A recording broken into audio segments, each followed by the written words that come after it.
Azərbaycan Respublikası Baş Prokurorluğunun qanunvericiliyə uyğun olaraq İctimai Televiziya və Radio Yayımları şirkətinə təqdim etdiyi rəsmi məlumatı diqqətinizə çatdırırıq. Təqsirləndirilən şəxs Mirzəli Məhəmməd Fazil oğlu barəsində Azərbaycan Respublikası Cinayət Prosessual Məcəlləsinin 467-13.4-cü maddəsinin tələbinə əsasən rəsmi bildiriş. 1. Cinayət prosesini həyata keçirən orqanın adı, ünvanı və əlaqə məlumatları. Azərbaycan Respublikası Baş Prokurorluğunun İstintaq İdarəsi. Ünvan Bakı şəhəri Binəqədi rayonu Dərnəgül yaşayış sahəsi 21-ci Dağlıq küçəsi 3105-ci məhəllə. Telefon 012 361 16 78. Faks 012 561 59 89. Elektron poçt ünvanı kontakt@ prosecutor.gov.az.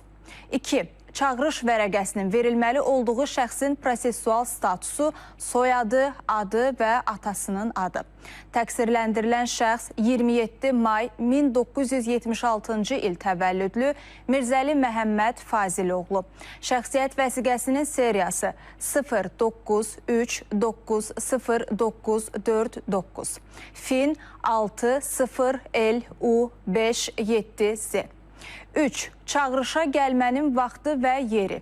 Təqsirləndirilən şəxs Mirzəli Məhəmməd Fazil oğluna izah edilir ki, o şəxsiyyətini təsdiq edən sənədlə birlikdə 21 aprel 2025-ci il tarixdə saat 11:00-da Bakı şəhəri Binəqədi rayonu Dərnəgül yaşayış sahəsi 21-ci Dağlıq küçəsi 3105-ci məhəllə ünvanında yerləşən Azərbaycan Respublikası Baş Prokurorluğunun İstintaq İdarəsinin inzibati binasına gəlməlidir.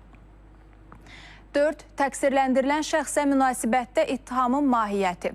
1-8200602-6 nömrəli cinayət işi üzrə Mirzəli Məhəmməd Fazil oğlunun Azərbaycan Respublikası Cinayət Məcəlləsinin 220.2 və 281.1-ci maddələri ilə 2 iyun 2018-ci il tarixdə təqsirləndirilən şəxs qismində cəlb olunması barədə qərar qəbul edilmişdir.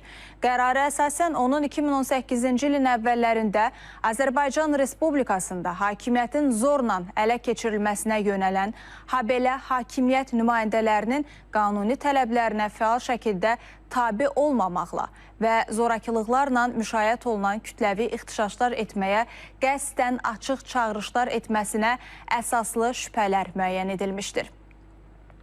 Mirzəli Məhəmməd Fazil oğlu istintaqdan qaçıb gizləndiyi üçün 2 iyun 2018-ci il tarixli qərarla barəsində axtarış elan edilmiş və Bakı şəhəri Nəsimi rayon məhkəməsinin həmin tarixli qərarı ilə barəsində həbs qəti imkan tədbiri seçilmişdir.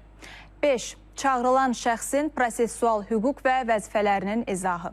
Təqsirləndirilən şəxs Məhəmməd Mirzəliyə izah edilir ki, ibtidai istintaqda şəxsən iştirak etmək, özünün seçimi əsasında müdafiəçi vasitəsilə təmsil olunmaq və digər prosessual hüquqlara malikdir.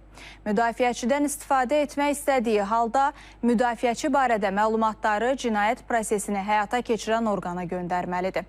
6. Qiyabi icraatın açıla biləcəyi və ya qiyabi hökmün və ya məhkəmənin digər yekun qərarının çıxarıla biləcəyi barədə xəbərdarlıq. Azərbaycan Respublikası Cinayət Prosessual Məcəlləsinin 54-2.1.7-ci və 467-13.4-cü maddələrinin tələblərinə əsasən təqsirləndirilən şəxs Məhəmməd Mirzəliyə xəbərdarlıq edilir ki, çağırışa gəlmədiyi halda Azərbaycan Respublikası Cinayət Prosessual Məcəlləsi ilə müəyyən edilmiş qaydada barəsində qiyabi icraat açıla bilər və bu barəsində qiyabi hökmün və ya məhkəmənin digər yekun qərarının çıxarıla biləcəyi ilə nəticələnə bilər. Azərbaycan Respublikası Baş Prokurorluğunun İstintaq İdarəsi 14 mart 2025-ci il.